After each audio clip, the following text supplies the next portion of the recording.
एक युवक गायब होता है, उद्योगपति का युवा पुत्र गायब होता है। जैसे ही वो लापता होता है, उसका फोन बंद होता है और उसके बाद शंका होती है परिजनों को।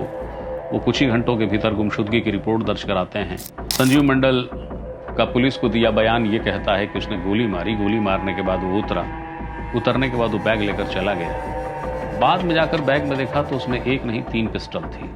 जो भी जांच करेंगे इसके पीछे और कौन लोग हैं, मर्डर वेपन कहां से आया और मृतक की मानसिक स्थिति क्या थी उस समय। संजीव का ये कहना है कि उसे अक्षत नहीं कहा था मुझे आके गोली मारो। अब इसमें जो पुलिस उलझी है उसके पीछे वजह भी है। यदि किसी व्यक्ति को खुदकुशी करनी है, पिस्टल उसके पास हो, कारतूस उसके पास हो, तो खुद गोली नहीं मार लेगा क्या? छत्तीसगढ़ के एक जिले में एक हत्या हुई है। जिसने हत्या की वो हत्यारा या कि हत्यारोपी मिल गया। जिस हथियार से हत्या की गई वो हथियार मिल गया। जिसकी हत्या हुई उस युवक का शव मिल गया। लेकिन फिर भी गुत्थी सुलझ नहीं रही है। गुत्थी इसलिए उलझ गई है क्योंकि हत्यारोपी ने जो कारण बताया है उस कारण को ना तो पुलिस स्वीकार कर पा रही है और ना ही मृतक युवक के परिजन।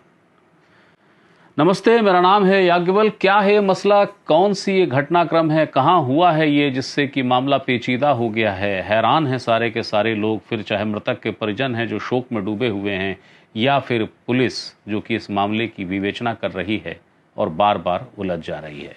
यही बताने आपके सामने हाजिर हुआ। छत्तीसगढ़ के अंबिकापुर में 20 अगस्त की रात 9 बजे थाना गांधीनगर में एक रिपोर्ट दर्ज कराई गई। रिपोर्ट गुमशुदगी की थी। अंबिका स्टील एक इंडस्ट्री है, छोटी स्मॉल इंडस्ट्री कह लीजिए या मझौली इंडस्ट्री कह लीजिए। उस अंबिका स्टील परिवार का बालक अक्षत अग्रवाल, करीब 23 साल का युवा, इसकी गुमशुदगी की रिपोर्ट दर्ज हुई। परिजनों ने कहा कि शाम से निकला है, अब तक पहुंचा नहीं, मोबाइल भी बंद है। पुलिस ने गुमशुदगी दर्ज कर ली और जो उसका मोबाइल नंबर था उस आधार पे जो सर्विलांस किया गया, जो भी उसके कॉल डिटेल निकाले गए, उसके आधार पे पुलिस सुबह सुबह संजीव मंडल नाम के एक व्यक्ति तक पहुंची। संजीव मंडल कुछ महीने या करीब 1 साल पहले तक अक्षत अग्रवाल जिस फर्म में था यानी अंबिका स्टील, वहाँ पे वो काम करता था और साल भर से उसका कोई संपर्क नहीं था। वो छोड़ दिया था काम छोड़ने के पीछे कोई ऐसी विवादित वजह भी नहीं थी, वो स्वेच्छा से छोड़ा। संजीव मंडल के पास पुलिस पहुंची। उसने कहा कि अक्षत अग्रवाल से तुम्हारी बातचीत हुई थी, अक्षत अग्रवाल कहाँ है? संजीव मंडल ने कहा कि साहब मैंने उसे मार दिया है। पुलिस तक संजीव मंडल ने जब ये एक बालिया बयान दिया, बात कही, तो पुलिस चौंकी। फिर पुलिस ने कहा कि अच्छा अगर ऐसा है तो शव कहाँ है? और उसके बाद संजीव मंडल खुद लेकर गया अक्षत अग्रवाल की बॉडी तक, जो एक कार के अंदर थी। कार अंदर से लॉक थी और उसके बाद संजीव मंडल ने पुलिस को ये बताया कि अक्षत अग्रवाल बीते कुछ दिनों से 3-4 दिनों से फ़ोन कर रहा था। फ़ोन करते हुए संपर्क में आया। उसने एक सोशल मीडिया साइट्स की एक आईडी क्रिएट की और उससे कहा कि मैं इसके ज़रिए तुम्हारे संपर्क में रहूँगा। एक आदमी का काम करना है। जो संजीव मंडल है, संजीव मंडल की जो इतिहास है वो आपराधिक इतिहास है। उसको लेकर एक छवि ये भी है कि वो नशे का आदी रहा है और कई किस्म के अपराध उसके खिलाफ दर्ज हैं। तो जब ये बात आई कि एक आदमी का काम करना है तो संजीव मंडल ने सोचा कि काम करने से आशा पीटना भी हो सकता है, मारना भी हो सकता है। उसने हाँ कह दिया। इस बातचीत का जो चरण है वो 2-3 बार चला। अक्षत ने पूछा 3-4 बार कि कर लोगे काम? हर बार संजीव ने कहा हाँ मैं कर लूँगा। 20 अगस्त की रात अक्षत पहुँचा संजीव के पास फ़ोन करके और उसने कहा कि चलो काम करना है। संजीव ने कहा कि किसका? संजीव के बताए अनुसार अक्षत ने कहा कि तुम्हें मुझे मारना है, मेरी हत्या करनी है। संजीव चौंका कि कोई व्यक्ति अपनी ही हत्या करने के लिए क्यों कहेगा। उसने पूछा उससे कई बार कि आप ऐसा क्यों कह रहे हैं, लेकिन उसने कोई जवाब नहीं दिया। संजीव ने जैसा पुलिस को बताया है उसके हिसाब से अक्षत थोड़ा विचलित था, थोड़ा परेशान था, क्षुब्ध था, उद्विग्न था और संजीव को अक्षत ने 50,000 रुपये और उसके साथ साथ जो उसके हाथ की ब्रेसलेट, सोने की चेन और भी अंगूठियाँ जो कुछ भी वो पहना हुआ था उसने सब उसको दिया और कहा कि ये जो सोने के आभूषण हैं ये 5 लाख से ऊपर के होंगे, 50,000 ये कैश रखो और एक पिस्टल निकाल कर उसने दी उसको। यानी अक्षत ने संजीव को एक पिस्टल निकाल कर दी और कहा कि लो मुझे गोली मार दो। पुलिस को संजीव ने यह भी बताया कि उसे किस जगह गोली मारी जाए। अक्षत ने यह कहा कि मुझे माथे में और सीने में गोली मारना, पेट में भी चलेगा, लेकिन अगर तुम इन 2 जगहों पे मारोगे तो ज़्यादा बेहतर है। संजीव ये कहता है कि मुझे पैसे का लालच आ गया साहब, और उसके बाद मैंने गोली मार दी। और वो जो बैग, जिस बैग से पिस्टल निकाल कर अक्षत ने दिया था संजीव को, वो बैग भी उसने कहा था कि जब मार लो तो इसको ले जाना, इसमें पिस्टल भी है। संजीव मंडल का पुलिस को दिया बयान ये कहता है कि उसने गोली मारी, गोली मारने के बाद वो उतरने के बाद वो बैग लेकर चला गया। बाद में जाकर बैग में देखा तो उसमें 1 नहीं 3 पिस्टल थी। उसने बैग और सारी चीज़ें फेंक दी, सोने का आभूषण और पैसा रख लिया। पुलिस जब अक्षत के मोबाइल नंबर को ट्रैक कर रही थी, गुमशुदगी का उसका रिपोर्ट दर्ज हो गया था और उसको ट्रैक कर रही थी, तो उसका जो नंबर था 53763, एक आईफोन में ये सिम थी और इस पर ट्रैकिंग करते हुए साइबर सेल पहुंची थी संजीव मंडल तक। और संजीव मंडल ने, जैसा कि मैंने आपको बताया, कि उसने खुद होकर स्वीकारा कि हाँ मैंने मार दिया है। पुलिस ने जब पूरी तस्दीकियां की उसके बताए हुए बयान को, तो पुलिस को संजीव मंडल ने वो बैग दिखाया जो उसने फेंका था, जिसमें पिस्टल थी।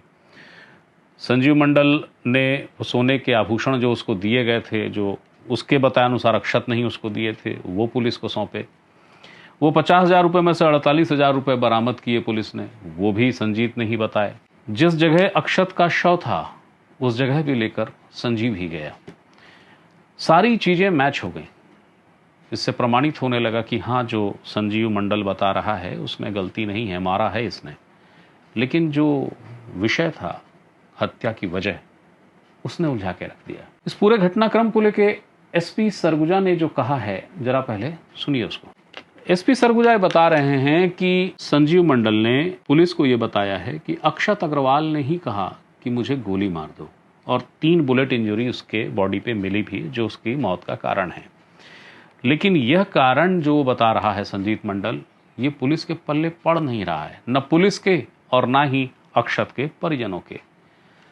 मगर जितनी कहानी उसने बताई है, यानी संजीव मंडल ने, वो इतनी क्रमानुसार है, इतनी सीक्वेंस में है कि अभी तक उसमें शक करने की कोई गुंजाइश नहीं है। तो संजीव मंडल को फिलहाल पुलिस ने जेल दाखिल कर दिया है। लेकिन एसपी ये कह रहे हैं कि हम इस मामले की अभी भी जांच जारी रखे हैं, क्योंकि हमें कारण जानना है। देखिए एसपी साहब क्या कह रहे हैं। कि मृतक ने ही उसे 50,000 रुपये और सोने के जो आभूषण है वह आरोपी को दिए थे, और उसने बोला था कि किसी की हत्या करनी है। और फिर जब फाइनली हत्या किसकी करनी है यह बात हुई, तो मृतक ने बताया कि मेरी हत्या करनी है। तो इसी पे फिर आरोपी लालच में आकर, और चूंकि आरोपी का पहले भी क्रिमिनल रिकॉर्ड रहा है, तो उसने सोने और पैसे के लालच में आकर मृतक की हत्या की। और उसके पश्चात, हत्या के पश्चात, उसने मर्डर वेपन को छुपा दिया था, और जो पैसे उसको मिले थे और सोने के जो आभूषण मृतक के शरीर से उसने निकालकर अपने पास रख लिए थे। पुलिस की तत्परता से मृतक के शरीर को जल्दी पता लगाया गया और आरोपी को जल्दी से उसको अरेस्ट किया गया। उसे न्यायिक रिमांड में भी भेज दिया गया है, और पुलिस सभी पहलुओं पर जांच कर रही है। आगे जो भी बातें आएंगी उसको विवेचना में पुलिस हर एक पहलू पर जांच कर रही है। इसके लिए विशेष टीम बनाई गई है। इसके पीछे हम यह जो भी जांच करेंगे, इसके पीछे और कौन लोग हैं, मर्डर वेपन कहाँ से आया, और मृतक की मानसिक स्थिति क्या थी उस समय, आरोपी की मानसिक स्थिति क्या थी, इन सभी चीज़ों पर पुलिस गहनता से जांच करेगी। और जो भी बातें सामने आएंगी उनको विवेचना का विषय बनाकर अपनी केस डायरी। बहरहाल मसला अभी तक यही है कि एक युवक गायब होता है, उद्योगपति का युवा पुत्र गायब होता है। जैसे ही वो लापता होता है, उसका फ़ोन बंद होता है, और उसके बाद शंका होती है परिजनों को। वो कुछ ही घंटों के भीतर गुमशुदगी की रिपोर्ट दर्ज कराते हैं। साइबर सेल युवक के, जो कि लापता है, उसके मोबाइल नंबर के आधार पर संजीव मंडल नामक एक युवक तक पहुंचती है।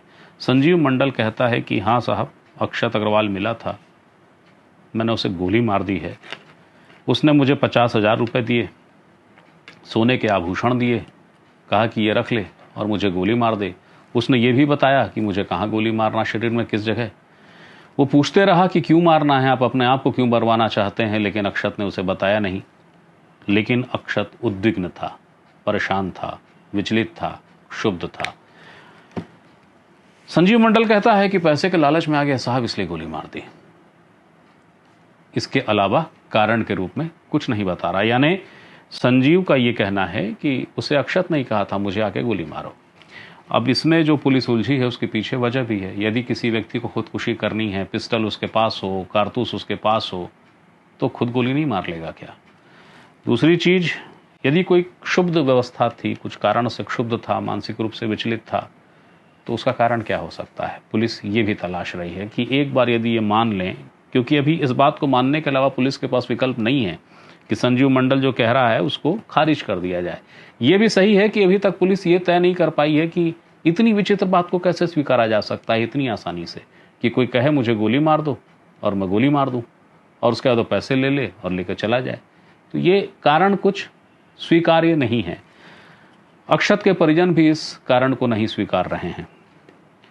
अब पुलिस की नज़र टिक गई है अक्षत के उस आईफोन पे जो अभी तक लॉक है, 774885। ये वो नंबर है जो अक्षत यूज़ करता था। आईफोन 15 प्रो, ये वो एप्पल का फ़ोन है जो अक्षत यूज़ करता था। फ़ोन लॉक है और उसको अनलॉक करने की कोशिशें चल रही हैं। पुलिस अब उस क्षुब्धता की और उस मानसिक अवस्था की जांच करने की कवायद करते हुए ये मोबाइल जब खोलेगी तो शायद कुछ पता चले। और इसके साथ साथ हाँ, ये भी हमें ये संकेत दिए गए हैं पुलिस के जरिए कि जो मृतक के परिजन हैं, यानी अक्षत का जो परिवार है, जांच के राडार में वो भी है। शोक से जब वो उभरेंगे तब एक बार पुलिस और टटोलने की कोशिश करेगी कि ऐसी विचित्र घटना जो हुई जिसमें उन्होंने अपने पुत्र, युवा पुत्र को खोया है, उसको लेकर कुछ जानते हैं क्या? कुछ ऐसा घटनाक्रम, कोई ऐसा मामला जिससे क्षुब्ध हो गया हो। तो एक विचित्र सी घटना के बारे में आपको बताने में हाजिर हुआ था। जिस घटना को जो सुन रहा है वो चकित है और कह रहा है कि ये कैसे हो सकता है, पर घटना हो गई है। एक सूचना थी, एक जानकारी थी जो आपको देने आया था। फिर कोई सूचना, फिर कोई जानकारी आती है, मैं बताने आपके सामने फिर हाजिर होऊंगा। तब तक के लिए प्रणाम।